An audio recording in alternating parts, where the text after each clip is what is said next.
आज मैं मुंशी प्रेमचंद द्वारा लिखित उपन्यास गोदान का 10वां भाग सुनाने जा रही हूँ।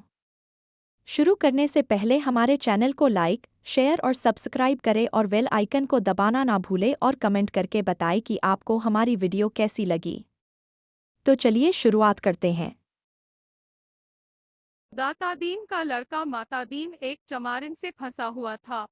इसे सारा गांव जानता था, पर वह तिलक लगाता था, पोथी पत्रे बाँचता था, कथा भागवत कहता था, धर्म संस्कार कराता था। उसकी प्रतिष्ठा में जरा भी कमी न थी। वह नित्य स्नान पूजा करके अपने पापों का प्रायश्चित कर लेता था।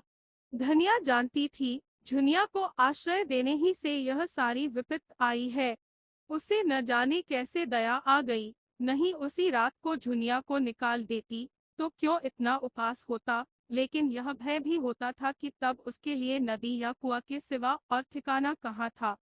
एक प्राण का मूल्य देकर एक नहीं दो प्राणों का वह अपने मर्जाद की रक्षा कैसे करती। फिर झुनिया के गर्भ में जो बालक है, वह घनिया ही के हृदय का टुकड़ा तो है। हंसी के डर से उसके प्राण कैसे ले लेती। और फिर झुनिया की नम्रता और दीनता भी उसे निरस्त्र करती रहती थी। यह जली भुनी बाहर से आती, पर ज्यों ही झुनिया लोटे का पानी लाकर रख देती और उसके पांव दबाने लगती, उसका क्रोध पानी हो जाता। बेचारी अपनी लज्जा और दुख से आप दबी हुई है, उसे और क्या दबाए, मरे को क्या मारे। उसने तीव्र स्वर में कहा, हमको कुल प्रतिष्ठा इतनी प्यारी नहीं है महाराज, कि उसके पीछे एक जीव की हत्या कर डालते। ब्याहता न सही, पर उसकी बाह तो पकड़ी है मेरे बेटे ने ही, किस मुंह से निकाल देती। वही काम बड़े बड़े करते हैं, मुदा उनसे कोई नहीं बोलता, उन्हें कलंक ही नहीं लगता। वही काम छोटे आदमी करते हैं, तो उनकी मर्जाद बिगड़ जाती है, नाक कट जाती है। बड़े आदमियों को अपनी नाक दूसरों की जान से प्यारी होगी, हमें तो अपनी नाक इतनी प्यारी नहीं। दातादीन हार मानने वाले जीव न थे। वह इस गांव के नारद थे। यहाँ की वहाँ, वहाँ की यहाँ, यही उनका व्यवसाय था। वह चोरी तो न करते थे, उसमें जान जोखिम था, पर चोरी के माल में हिस्सा बंटाने के समय अवश्य पहुंच जाते थे। कहीं पीठ में धूल न लगने देते थे। जमींदार को आज तक लगान की एक पाई नदी थी, कुर्की आती तो कुएं में गिरने चलते, नौखेराम के किए कुछ न बनता, मगर असामियों को सूद पर रुपए उधार देते थे। किसी स्त्री को कोई आभूषण बनवाना है, दातादीन उसकी सेवा के लिए हाजिर है। शादी ब्याह तय करने में उन्हें बड़ा आनंद आता है, यश भी मिलता है, दीक्षिणा भी मिलती है। बीमारी में दवा दारू भी करते हैं, झाड़ फूंक भी, जैसी मरीज की इच्छा हो। और सभा चतुर इतने हैं कि जवानों में जवान बन जाते हैं, बालकों में बालक और बूढ़ों में बूढ़े। चोर के भी मित्र है और साह के भी।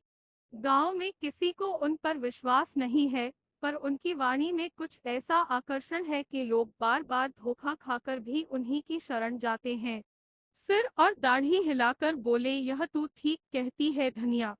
धर्मात्मा लोगों का यही धर्म है, लेकिन लोक रीति का निबाह तो करना ही पड़ता है। इसी तरह एक दिन लाला पटेश्वरी ने होरी को छेड़ा। वह गांव में पुण्यात्मा मशहूर थे। पूर्णमासी को नित्य सत्यनारायण की कथा सुनते, पर पटवारी होने के नाते खेत बेगार में जुतवाते थे, सिंचाई बेगार में करवाते थे और असामियों को एक दूसरे से लड़ाकर रक में मारते थे। सारा गांव उनसे कांपता था।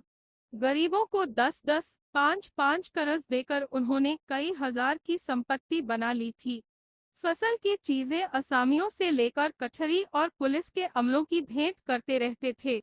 इससे इलाके भर में उनकी अच्छी धाक थी। अगर कोई उनके हत्थे नहीं चढ़ा, तो वह दारोगा गंडा सिंह थे, जो हाल में इस इलाके में आए थे। परमार्थी भी थे। बुखार के दिनों में सरकारी कुनैन बांटकर यश कमाते थे। कोई बीमार आराम हो, तो उसकी कुशल पूछने अवश्य जाते थे। छोटे मोटे झगड़े आपस में ही तय करा देते थे। शादी ब्याह में अपनी पालकी, कालीन और महफिल के सामान मंगनी देकर लोगों का उबार कर देते थे। मौका पाकर न चूकते थे, पर जिसका खाते थे, उसका काम भी करते थे। बोले, यह तुमने क्या रोग पाल लिया होरी। होरी ने पीछे फिरकर पूछा, तुमने क्या कहा लाला, मैंने सुना नहीं। पटेश्वरी पीछे से कदम बढ़ाते हुए बराबर आकर बोले, यही कह रहा था कि धनिया के साथ क्या तुम्हारी बुद्धि भी घास खा गई? झुनिया को क्यों नहीं उसके बाप के घर भेज देते? सेंट मेट में अपनी हंसी करा रहे हो? न जाने किसका लड़का लेकर आ गई और तुमने घर में बैठा लिया। अभी तुम्हारी दो दो लड़कियां ब्याहने को बैठी हुई है, सोचो कैसे बेड़ा पार होगा। होरी इस तरह की आलोचनाएं और शुभकामनाएं सुनते सुनते तंग आ गया था। खिन्न होकर बोला, यह सब मैं समझता हूँ लाला, लेकिन तुम ही बताओ मैं क्या करूं? मैं झुनिया को निकाल दूं तो भोला उसे रख लेंगे। अगर वह राजी हो तो आज मैं उसे उनके घर पहुंचा दूं। अगर तुम उन्हें राजी कर दो तो जन्म भर तुम्हारा एहसान मानूं, मगर वहां तो उनके दोनों लड़के खून करने को उतारू हो रहे हैं। फिर मैं उसे कैसे निकाल दूं? एक तो नालायक आदमी मिला कि उसकी बाह पकड़कर दगा दे गया। मैं भी निकाल दूंगा तो इस दशा में वह कहीं मेहनत मजूरी भी तो न कर सकेगी। कहीं डूब धस मरी तो किसे अपराध लगेगा? रहा लड़कियों का ब्याह, सो भगवान मालिक है। जब उसका समय आएगा कोई न कोई रास्ता निकल ही आएगा। लड़की तो हमारी बिरादरी में आज तक कभी कुनारी नहीं रही। बिरादरी के डर से हत्यारे का काम नहीं कर सकता। होरी नम्र स्वभाव का आदमी था, सदा सिर झुकाकर चलता और चार बातें गम खा लेता था। हीरा को छोड़कर गांव में कोई उसका अहित न चाहता था, पर समाज इतना बड़ा अनर्थ कैसे सह ले? और उसकी मुटमर्दी तो देखो कि समझाने पर भी नहीं समझता। स्त्री पुरुष दोनों जैसे समाज को चुनौती दे रहे हैं कि देखें कोई उनका क्या कर लेता है, तो समाज भी दिखा देगा कि उसकी मर्यादा तोड़ने वाले सुख की नींद नहीं सो सकते। उसी रात को इस समस्या पर विचार करने के लिए गांव के विधाताओं की बैठक हुई। दाता दीन बोले, मेरी आदत किसी की निंदा करने की नहीं है। संसार में क्या क्या कुकर्म नहीं होता, अपने से क्या मतलब? मगर वह राण धनिया तो मुझसे लड़ने पर उतारू हो गई। भाइयों का हिस्सा दबाकर हाथ में चार पैसे हो गए, तो अब कुपट के सिवा और क्या सूझेगी? नीच जात, जहाँ पेट भर रोटी खाई और टेढ़े चले, इसी से तो शास्त्रों में कहा है, नीच जात लतियाए अच्छा। पटेश्वरी ने नारियल का कश लगाते हुए कहा, यही तो इनमें बुराई है कि चार पैसे देखे और आंखें बदली। आज होरी ने ऐसी हेकड़ी जताई कि मैं अपना सा मुंह लेकर रह गया। न जाने अपने को क्या समझता है। अब सोचो इस अनीति का गांव में क्या फल होगा? झुनिया को देखकर दूसरी विधवाओं का मन बढ़ेगा कि नहीं? आज भोला के घर में यह बात हुई, कल हमारे तुम्हारे घर में भी होगी। समाज तो भय के बल से चलता है। आज समाज का आकुश जाता रहे, फिर देखो संसार में क्या क्या अनर्थ होने लगते हैं। झिंगुरी सिंह दो स्त्रियों के पति थे। पहली स्त्री 5 लड़के लड़कियां छोड़कर मरी थी। उस समय इनकी अवस्था 45 के लगभग थी, पर आपने दूसरा ब्याह किया और जब उससे कोई संतान न हुई तो तीसरा ब्याह कर डाला। अब इनकी 50 की अवस्था थी और दो जवान पत्नियां घर में बैठी हुई थीं। उन दोनों ही के विषय में तरह तरह की बातें फैल रही थी, पर ठाकुर साहब के डर से कोई कुछ कह न सकता था, और कहने का अवसर भी तो हो। पति की आड़ में सब कुछ जायज है, मुसीबत तो उसको है जिसे कोई आड़ नहीं। ठाकुर साहब स्त्रियों पर बड़ा कठोर शासन रखते थे और उन्हें घमंड था कि उनकी पत्नियों का घूंघट तक किसी ने न देखा होगा। मगर घूंघट की आड़ में क्या होता है उसकी उन्हें क्या खबर? बोले, ऐसी औरत का तो सिर काट ले। होरी ने इस कुलटा को घर रखकर समाज में विष बोया है। ऐसे आदमी को गांव में रहने देना सारे गांव को भ्रष्ट करना है। राय साहब को इसकी सूचना देनी चाहिए। साफ साफ कह देना चाहिए, अगर गांव में यह अनीति चली तो किसी की आबरू सलामत न रहेगी। पंडित नुखेराम कारकुन बड़े कुलीन ब्राह्मण थे। इनके दादा किसी राजा के दीवान थे, पर अपना सब कुछ भगवान के चरणों में भेंट करके साधु हो गए थे। इनके बाप ने भी राम नाम की खेती में उम्र काट दी। नोखेराम ने भी वही भक्ति तरके में पाई थी। प्रातःकाल पूजा पर बैठ जाते थे और 10 बजे तक बैठे राम नाम लिखा करते थे। मगर भगवान के सामने से उठते ही उनकी मानवता इस अवरोध से विकृत होकर उनके मन, वचन और कर्म सभी को विषाक्त कर देती थी। इस प्रस्ताव में उनके अधिकार का अपमान होता था। फूले हुए गालों में धंसी हुई आंखें निकालकर बोले, इसमें राय साहब से क्या पूछना है, मैं जो चाहूं कर सकता हूं। लगा 200 रुपए डांड। आप गांव छोड़कर भागेगा, इधर बेदखली भी दायर किए देता हूं। पटेश्वरी ने कहा, मगर लगान तो बेबाक कर चुका है। झिंगुरी सिंह ने समर्थन किया, हाँ, लगान के लिए ही तो हमसे 30 रुपए लिए है। नोखेराम ने घमंड के साथ कहा, लेकिन अभी रसीद तो नहीं दी। सबूत क्या है कि लगान बेबाक कर दिया। सर्वसम्मति से यही तय हुआ कि होरी पर 100 रुपए तवान लगा दिया जाए। केवल एक दिन गांव के आदमियों को बटोरकर उनकी मंजूरी ले लेने का अभिनय आवश्यक था। संभव था इसमें 10-5 दिन की देर हो जाती, पर आज ही रात को झुनिया के लड़का पैदा हो गया और दूसरे ही दिन गांव वालों की पंचायत बैठ गई। होरी और धनिया दोनों अपनी किस्मत का फैसला सुनने के लिए बुलाए गए। चौपाल में इतनी भीड़ थी कि कहीं तिल रखने की जगह न थी। पंचायत ने फैसला किया कि होरी पर 100 रुपए नकद और 30 मन अनाज दान लगाया जाए। धनिया भरी सभा में रकुनार्धे हुए कंठ से बोली, पंचो, गरीब को सताकर सुख न पाओगे, इतना समझ लेना। हम तो मिट जाएंगे, कौन जाने इस गांव में रहे या न रहे, लेकिन मेरा शराप तुमको भी जरूर से जरूर लगेगा। मुझसे इतना कड़ा जरीमाना इसलिए लिया जा रहा है कि मैंने अपनी बहू को क्यों अपने घर में रखा, क्यों उसे घर से निकालकर सड़क की भिखारिन नहीं बना दिया। यही न्याय है। पटेश्वरी बोले, वह तेरी बहू नहीं है, हरजाई है। होरी ने धनिया को डांटा, तू क्यों बोलती है धनिया, पंच में परमेश्वर रहते हैं, उनका जो न्याय है वह सिर आंखों पर। अगर भगवान की यही इच्छा है कि हम गांव छोड़कर भाग जाएं, तो हमारा क्या बस। पंचो, हमारे पास जो कुछ है वह अभी खलिहान में है, एक दाना भी घर में नहीं आया।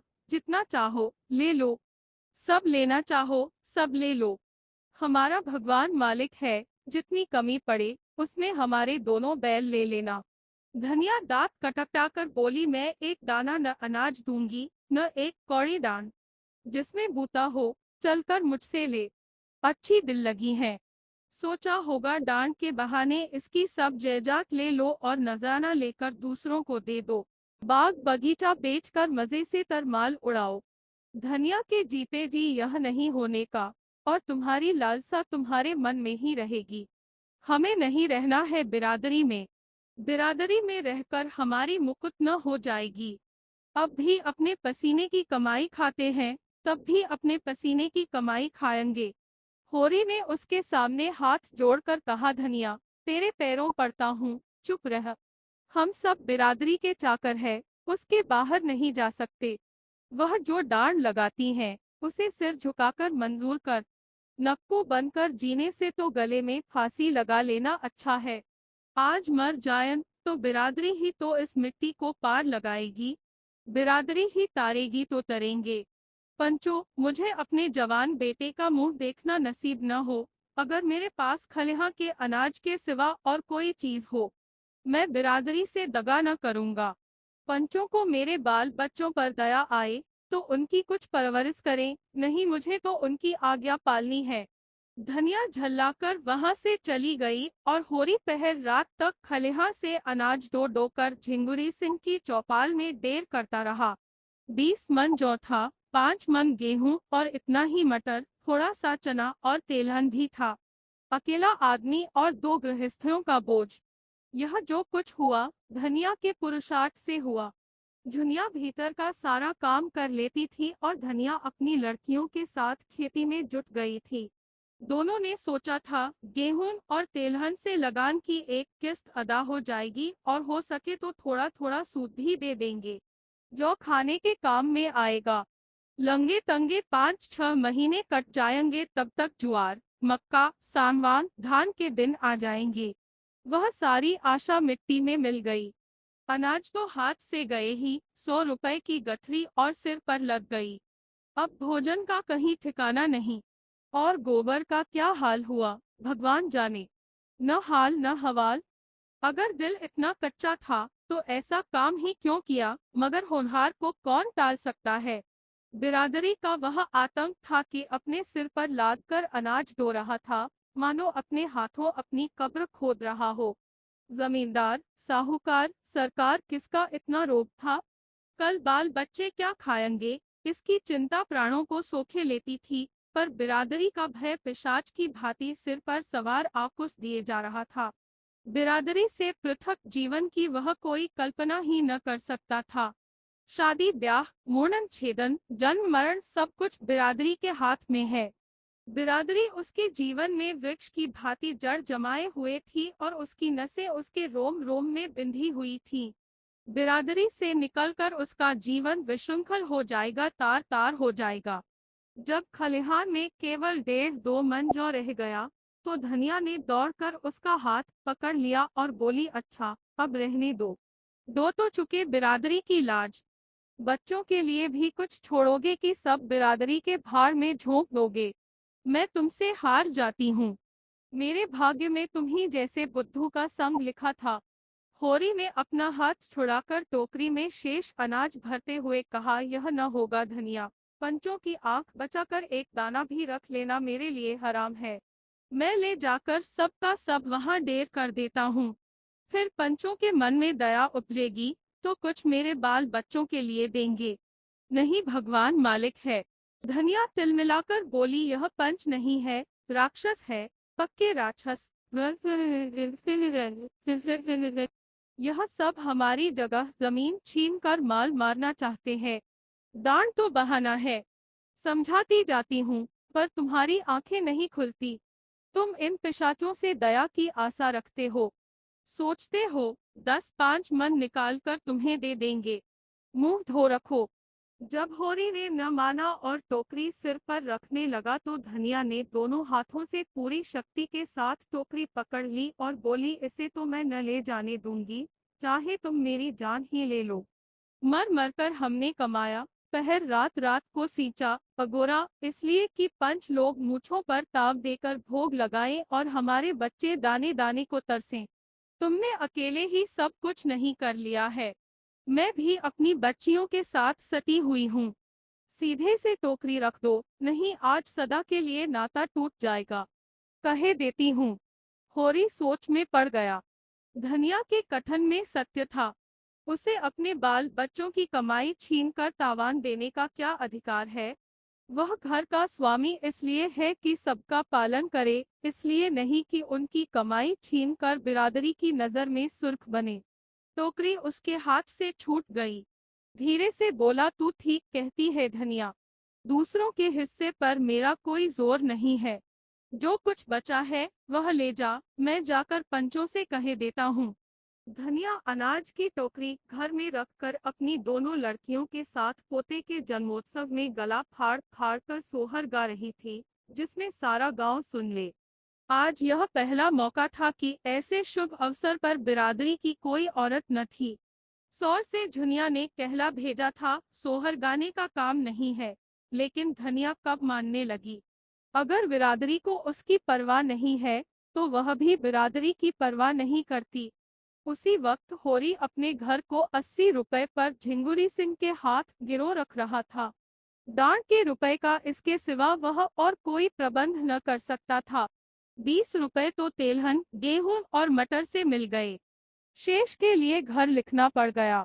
नोखेराम तो चाहते थे कि बैल बिकवा लिए जायन, लेकिन पटेश्वरी और दातादीन ने इसका विरोध किया। बैल बिक गए तो होरी खेती कैसे करेगा। बिरादरी उसकी जायदाद से रुपए वसूल करे, पर ऐसा तो न करे कि वह गांव छोड़कर भाग जाए।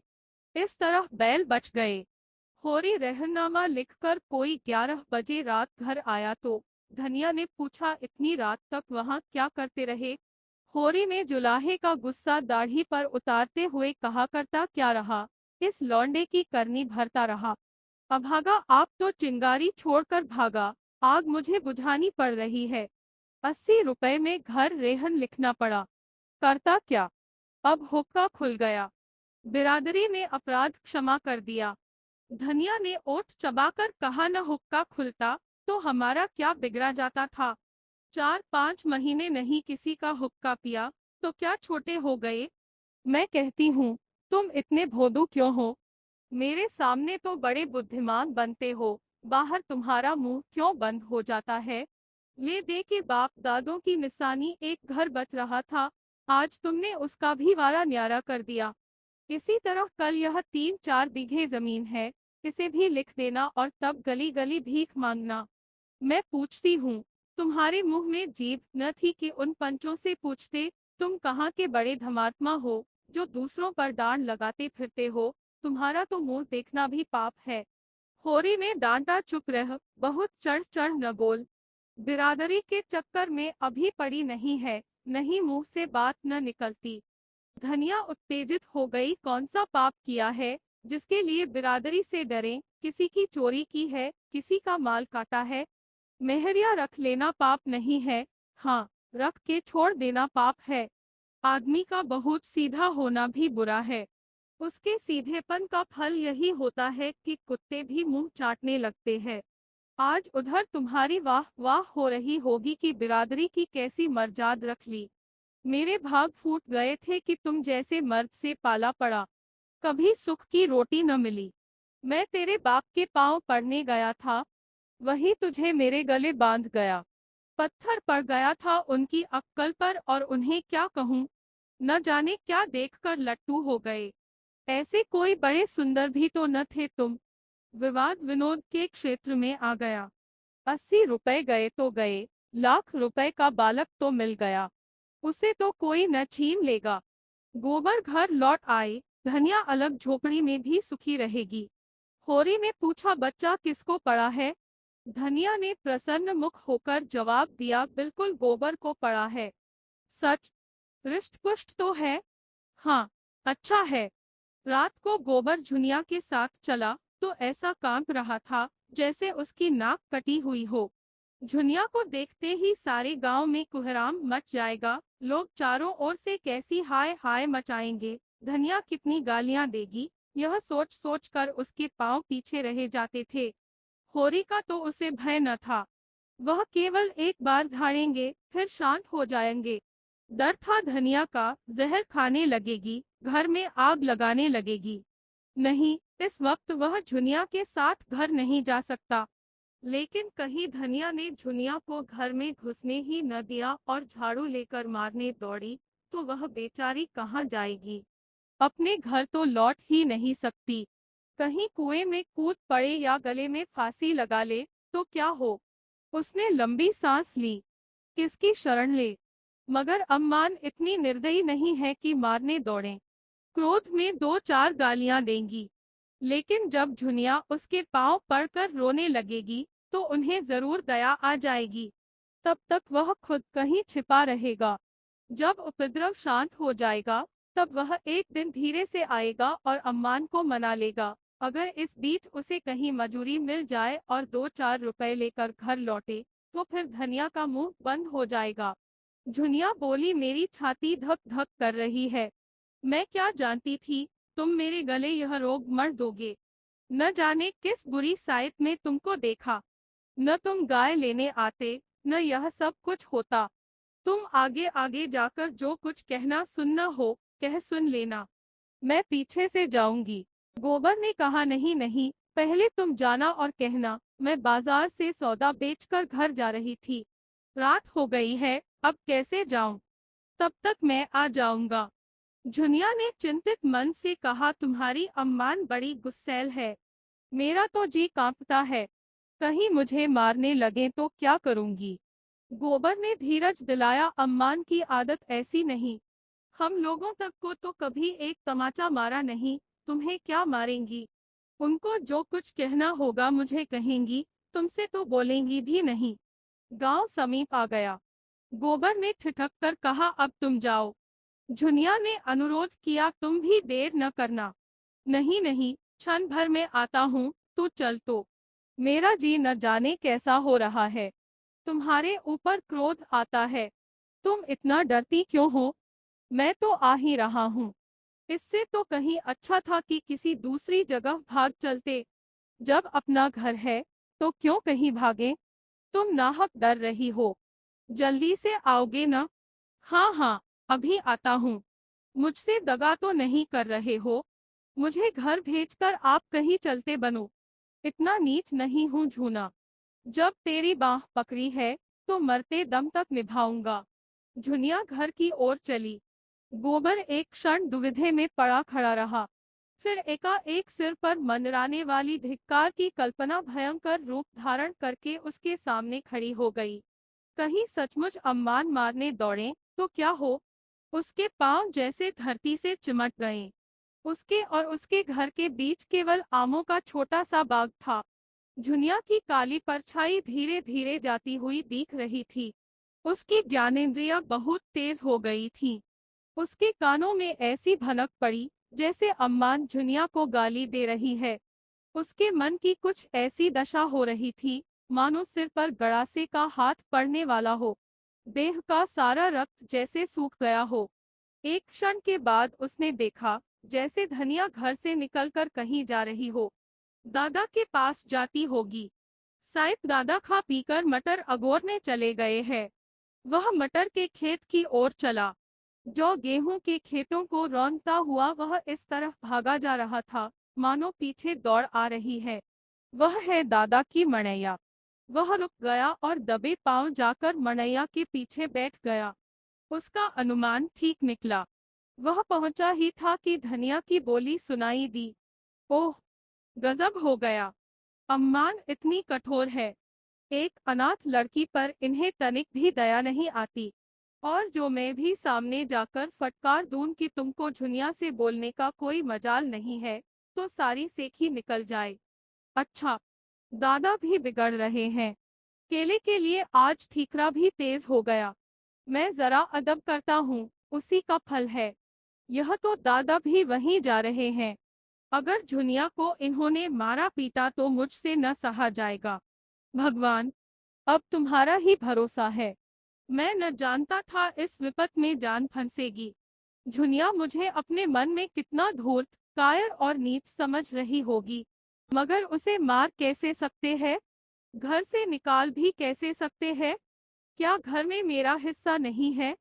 अगर झुनिया पर किसी ने हाथ उठाया तो आज महाभारत हो जाएगा। माँ बाप जब तक लड़कों की रक्षा करें तब तक मान बाप है। जब उनमें ममता ही नहीं है तो कैसे माँ बाप? होरी ज्यों ही मड़ैया से निकला, गोबर भी दबे पांव धीरे धीरे पीछे पीछे चला, लेकिन द्वार पर प्रकाश देखकर उसके पांव बंध गए। उस प्रकाश रेखा के अंदर वह पांव नहीं रख सकता। वह अंधेरे में ही दीवार से चिमट कर खड़ा हो गया। उसकी हिम्मत ने जवाब दे दिया। हाय, बेचारी झुनिया पर निरपराध यह लोग झल्ला रहे हैं और वह कुछ नहीं कर सकता। उसने खेल खेल में जो एक चिंगारी फेंक दी थी वह सारे खलिहां को भस्म कर देगी, यह उसने न समझा था। और अब उसमें इतना साहस न था कि सामने आकर कहे, हाँ, मैंने चिंगारी फेंकी थी। जिन तिकोनों से उसने अपने मन को संभाला था वे सब इस भूकंप में नीचे आ रहे और वह झोंपड़ा नीचे गिर पड़ा। वह पीछे लौटा। अब वह झुनिया को क्या मुंह दिखाए? वह 100 कदम चला, पर इस तरह जैसे कोई सिपाही मैदान से भागे। उसने झुनिया से प्रीति और विवाह की जो बातें की थीं, वह सब याद आने लगी। वह अभिसार की मीठी स्मृतियां याद आईं जब वह अपने उन्मत्त उसासों में, अपनी नशीली चितवनों में मानो अपने प्राण निकालकर उसके चरणों पर रख देता था। झुनिया किसी वियोगी पक्षी की भांति अपने छोटे से घोंसले में एकांत जीवन काट रही थी। वहां नर का मत्त आग्रह न था, न वह उद्दीप्त उल्लास, न शावकों की मीठी आवाजें, मगर बहेलिए का जाल और छल भी तो वहां न था। गोबर ने उसके एकांत घोंसले में जाकर उसे कुछ आनंद पहुंचाया या नहीं, कौन जाने, पर उसे विपत्ति में तो डाल ही दिया। वह संभल गया। भागता हुआ सिपाही मानो अपने एक साथी का बढ़ावा सुनकर पीछे लौट पड़ा। उसने द्वार पर आकर देखा तो किवाड़ बंद हो गए थे। किवाड़ों के दराजों से प्रकाश की रेखाएं बाहर निकल रही थी। उसने एक दराज से बाहर झांका। धनिया और झुनिया बैठी हुई थी। होरी खड़ा था। झुनिया की सिसकियां सुनाई दे रही थी और धनिया उसे समझा रही थी, बेटी तू चलकर घर में बैठ, मैं तेरे काका और भाइयों को देख लूंगी। जब तक हम जीते हैं किसी बात की चिंता नहीं है।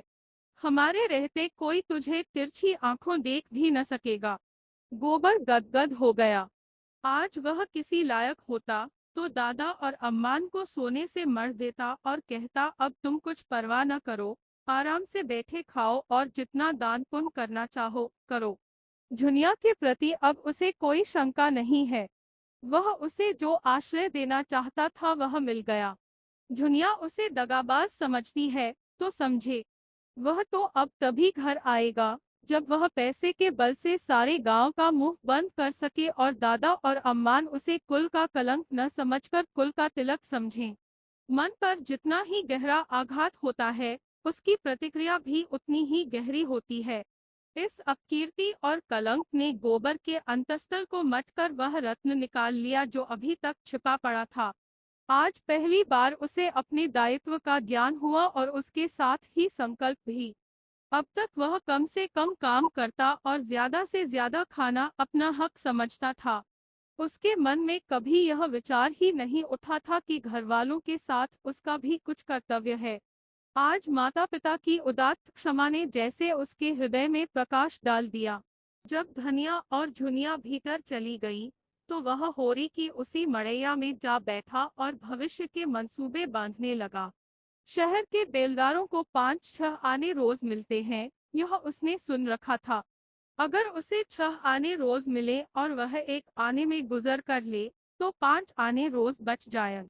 महीने में 10 रुपए होते हैं और साल भर में 125। वह 125 की थैली लेकर घर आए तो किसकी मजाल है जो उसके सामने मुंह खोल सके। यही दाता दीन और यही पटेसुरी आकर उसकी हाँ में हाँ मिलाएंगे। और झुनिया तो मारे गर्व के फूल जाए। 2-4 साल वह इसी तरह कमाता रहे तो घर का सारा दलिद्दर मिट जाए। अभी तो सारे घर की कमाई भी 125 नहीं होती। अब वह अकेला 125 कमाएगा। यही तो लोग कहेंगे कि मजूरी करता है। कहने दो, मजूरी करना कोई पाप तो नहीं है। और सदा 6 आने ही थोड़े मिलेंगे। जैसे जैसे वह काम में होशियार होगा, मजूरी भी तो बढ़ेगी। तब वह दादा से कहेगा, अब तुम घर बैठकर भगवान का भजन करो। इस खेती में जान खपाने के सिवा और क्या रखा है। सबसे पहले वह एक पछाई गाय लाएगा जो 4-5 सेर दूध देगी और दादा से कहेगा, तुम गौ माता की सेवा करो। इससे तुम्हारा लोक भी बनेगा, परलोक भी। और क्या एक आने में उसका गुजर आराम से न होगा। घर द्वार लेकर क्या करना है, किसी के ओसार में पड़ा रहेगा। सैकड़ों मंदिर है, धर्मशाले है। और फिर जिसकी वह मजूरी करेगा, क्या वह उसे रहने के लिए जगह न देगा। आटा रुपए का 10 सेर आता है। एक आने में 2.5 पाव हुआ। एक आने का तो वह आटा ही खा जाएगा। लकड़ी, दाल, नमक, साग यह सब कहाँ से आएगा। दोनों जून के लिए सेर भर तो आटा ही चाहिए। ओह, खाने की तो कुछ न पूछो। मुट्ठी भर चने में भी काम चल सकता है। हलवा और पूरी खाकर भी काम चल सकता है। जैसी कमाई हो, वह आज सेर आटा खाकर दिन भर मजे से काम कर सकता है। इधर उधर से उपले चुन लिए, लकड़ी का काम चल गया। कभी 1 पैसे की दाल ले ली, कभी आलू आलू भूनकर भुर्ता बना लिया। यहाँ दिन काटना है कि चैन करना है। पत्तल पर आटा गूंधा, उपलों पर बाटियां सेकी, आलू भूनकर भुर्ता बनाया और मजे से खाकर सो रहे। घर ही पर कौन 2 जून रोटी मिलती है, 1 जून चबेना ही मिलता है। वहां भी 1 जून चबेने पर काटेंगे। उसे शंका हुई, अगर कभी मजूरी न मिली तो वह क्या करेगा। मगर मजूरी क्यों न मिलेगी। जब वह जी तोड़कर काम करेगा तो 100 आदमी उसे बुलाएंगे। काम सबको प्यारा होता है, चाम नहीं प्यारा होता। यहाँ भी तो सूखा पड़ता है, पाला गिरता है, ऊख में दीमक लगते हैं, जौ में गेरुई लगती है, सरसों में लाही लग जाती है। उसे रात को कोई काम मिल जाएगा तो उसे भी न छोड़ेगा। दिन भर मजूरी की, रात कहीं चौकीदारी कर लेगा। दो आने भी रात के काम में मिल जायन तो चांदी है। जब वह लौटेगा तो सबके लिए साड़ियां लाएगा। झुनिया के लिए हाथ का कंगन जरूर बनवाएगा और दादा के लिए एक मुड़ासा लाएगा। इन्हीं मनमोदकों का स्वाद लेता हुआ वह सो गया, लेकिन ठंड में नींद कहाँ। किसी तरह रात काटी और तड़के उठकर लखनऊ की सड़क पकड़ ली। 20 कोस ही तो है, सांझ तक पहुंच जाएगा। गांव का कौन आदमी वहां आता जाता है और वह अपना ठिकाना नहीं लिखेगा। नहीं, दादा दूसरे ही दिन सिर पर सवार हो जाएंगे। उसे कुछ पछतावा था तो यही कि झुनिया से क्यों न साफ साफ कह दिया, अभी तू घर जा, मैं थोड़े दिनों में कुछ कमा धमा कर लौटूंगा। लेकिन तब वह घर जाती ही क्यों, कहती मैं भी तुम्हारे साथ लौटूंगी। उसे वह कहाँ कहाँ बांधे फिरता। दिन चढ़ने लगा, रात को कुछ न खाया था, भूख मालूम होने लगी, पांव लड़खड़ाने लगे, कहीं बैठकर दम लेने की इच्छा होती थी। बिना कुछ पेट में डाले वह अब नहीं चल सकता, लेकिन पास एक पैसा भी नहीं है। सड़क के किनारे झुड़ बेरियों के झाड़ थे। उसने थोड़े से बेर तोड़ लिए और उधर को बहलाता हुआ चला। एक गांव में गुड़ पकने की सुगंध आई। अब मन न माना। कोल्हाड़ में जाकर लोटा डोर मांगा और पानी भर कर चुल्लू से पीने बैठा कि एक किसान ने कहा, अरे भाई, क्या निराला ही पानी पियोगे, थोड़ा सा मीठा खा लो। अब की और चला ले कोल्हू और बना ले खाड़, अगले साल तक मिल तैयार हो जाएगी, सारी ऊख खड़ी बिक जाएगी। गुड़ और खार के भाव चीनी मिलेगी तो हमारा गुड़ कौन लेगा। उसने एक कटोरे में गुड़ की कई पिंडियां लाकर दी। गोबर ने गुड़ खाया, पानी पिया। तमाकू तो पीते होगे, गोबर ने बहाना किया। अभी चिलम नहीं पीता। बुड्ढे ने प्रसन्न होकर कहा, बड़ा अच्छा करते हो भैया, बुरा रोग है, एक बेर पकड़ ले तो जिंदगी भर नहीं छोड़ता। इंजन को कोयला पानी भी मिल गया, चाल तेज हुई। जाड़े के दिन न जाने कब दोपहर हो गया। एक जगह देखा, एक युवती एक वृक्ष के नीचे पति से सत्याग्रह किए बैठी थी। पति सामने खड़ा उसे मना रहा था। दो चार राहगीर तमाशा देखने खड़े हो गए थे। गोबर भी खड़ा हो गया। मानलीला से रोचक और कौन जीवन नाटक होगा। युवती ने पति की ओर घूरकर कहा, मैं न जाऊंगी, न जाऊंगी, न जाऊंगी। पुरुष ने ये जैसे अल्टीमेटम दिया, न जाएगी, न जाऊंगी, न जाएगी, न जाऊंगी। पुरुष ने उसके केश पकड़कर घसीटना शुरू किया। युवती भूमि पर लौट गई। पुरुष ने हार कर कहा, मैं फिर कहता हूँ, उठकर चल। स्त्री ने उसी दृढ़ता से कहा, मैं तेरे घर 7 जन्म न जाऊंगी, बोटी बोटी काट डाल, मैं तेरा गला काट लूंगा तो फांसी पाओगे। पुरुष ने उसके केश छोड़ दिए और सिर पर हाथ रखकर बैठ गया। पुरुषत्व अपनी चरम सीमा तक पहुंच गया। उसके आगे अब उसका कोई बस नहीं है। एक क्षण में वह फिर खड़ा हुआ और परास्त होकर बोला, आखिर तू क्या चाहती है। युवती भी उठ बैठी और निश्चल भाव से बोली, मैं यही चाहती हूँ, तू मुझे छोड़ दे। कुछ मुंह से कहेगी, क्या बात हुई, मेरे भाई बाप को कोई क्यों गाली दे। किसने गाली दी, तेरे भाई बाप को, जाकर अपने घर में पूछ। चलेगी तभी तो पूछूंगा। तू क्या पूछेगा, कुछ दम भी है, जाकर अम्मान के आंचल में मुंह डाक कर सो। वह तेरी माँ होगी, मेरी कोई नहीं है। तू उसकी गालियां सुन, मैं क्यों सुनूं। एक रोटी खाती हूँ तो 4 रोटी का काम करती हूँ, क्यों किसी की धौंस सहूं। मैं तेरा एक पीतल का छल्ला भी तो नहीं जानती। राहगीरों को इस कलह में अभिनय का आनंद आ रहा था, मगर उसके जल्द समाप्त होने की कोई आशा न थी। मंजिल खोटी होती थी।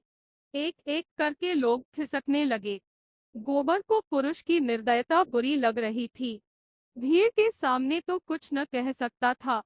मैदान खाली हुआ तो बोला, भाई, मर्द और औरत के बीच में बोलना तो न चाहिए, मगर इतनी बेदर्दी भी अच्छी नहीं होती। पुरुष ने कौड़ी की सी आंखें निकालकर कहा, तुम कौन हो। गोबर ने निशंक भाव से कहा, मैं कोई हूँ, लेकिन अनुचित बात देखकर सभी को बुरा लगता है। पुरुष ने सिर हिलाकर कहा, मालूम होता है, अभी मेहरिया नहीं आई, तभी इतना दर्द है। मेहरिया आएगी तो भी उसके झोटे पकड़कर न खींचूंगा। अच्छा तो अपनी राह लो। मेरी औरत है, मैं उसे मारूंगा, काटूंगा। तुम कौन होते हो बोलने वाले? चले जाओ सीधे से, यहाँ मत खड़े हो। गोबर का गर्म खून और गर्म हो गया। वह क्यों चला जाए? सड़क सरकार की है, किसी के बाप की नहीं है। वह जब तक चाहे वहां खड़ा रह सकता है। वहां से उसे हटाने का किसी को अधिकार नहीं है। पुरुष ने ओठ चबाकर कहा, तो तुम न जाओगे? आऊं। गोबर ने अंगोछा कमर में बांध लिया और समर के लिए तैयार होकर बोला, तुम आओ या न आओ, मैं तो तभी जाऊंगा जब मेरी इच्छा होगी। तो मालूम होता है हाथ पैर तुड़वा के जाओगे। यह कौन जानता है किसके हाथ पांव टूटेंगे। तो तुम न जाओगे? ना। पुरुष मुट्ठी बांधकर गोबर की ओर झपटा। उसी क्षण युवती ने उसकी धोती पकड़ ली और उसे अपनी ओर खींचती हुई गोबर से बोली, तुम क्यों लड़ाई करने पर उतारू हो रहे हो जी? अपनी राह क्यों नहीं जाते? यहाँ कोई तमाशा है, हमारा आपस का झगड़ा है। कभी वह मुझे मारता है, कभी मैं उसे डांटती हूँ। तुमसे मतलब? गोबर यह धिक्कार पाकर चलता बना। दिल में कहा, यह औरत मार खाने ही लायक है। गोबर आगे निकल गया तो युवती ने पति को डांटा, तुम सबसे लड़ने क्यों लगते हो? उसने कौन सी बुरी बात कही थी कि तुम्हें चोट लग गई? बुरा काम करोगे तो दुनिया बुरा कहेगी ही, मगर है किसी भले घर का और अपनी बिरादरी का ही जान पड़ता है। क्यों उसे अपनी बहन के लिए नहीं ठीक कर लेते? पति ने संदेह के स्वर में कहा, क्या अब तक क्वानरा बैठा होगा? तो पूछ ही क्यों न लो। पुरुष ने 10 कदम दौड़कर गोबर को आवाज दी और हाथ से ठहर जाने का इशारा किया। गोबर ने समझा शायद फिर इसके सिर भूत सवार हुआ, तभी ललकार रहा है। मार खाए बिना न मानेगा। अपने गांव में कुत्ता भी शेर हो जाता है, लेकिन आने दो। लेकिन उसके मुख पर समर की ललकार न थी, मैत्री का निमंत्रण था। उसने गांव और नाम और जात पूछी। गोबर ने ठीक ठीक बता दिया। उस पुरुष का नाम कोदई था। कोदई ने मुस्कुराकर कहा, हम दोनों में लड़ाई होते होते बची। तुम चले आए तो मैंने सोचा तुमने ठीक ही कहा। मैं नाहक तुमसे तन बैठा। कुछ खेती बाड़ी घर में होती है ना?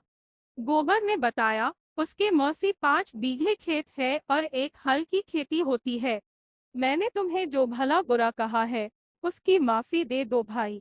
क्रोध में आदमी अंधा हो जाता है। औरत गुण सहूर में लक्ष्मी है, मुदा कभी कभी न जाने कौन सा भूत इस पर सवार हो जाता है। अब तुम ही बताओ, माता पर मेरा क्या बस है? जन्म तो उन्हीं ने दिया है, पाला पोसा तो उन्हीं ने है। जब कोई बात होगी तो मैं जो कुछ कहूँगा लुगाई ही से कहूँगा। उस पर अपना बस है।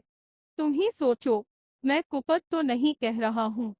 हाँ, मुझे उसका बाल पकड़कर घसीटना न था, लेकिन औरत जात बिना कुछ ताड़ना दिए काबू में भी तो नहीं रहती। चाहती है माँ से अलग हो जाऊं। तुम ही सोचो कैसे अलग हो जाऊं और किससे अलग हो जाऊं?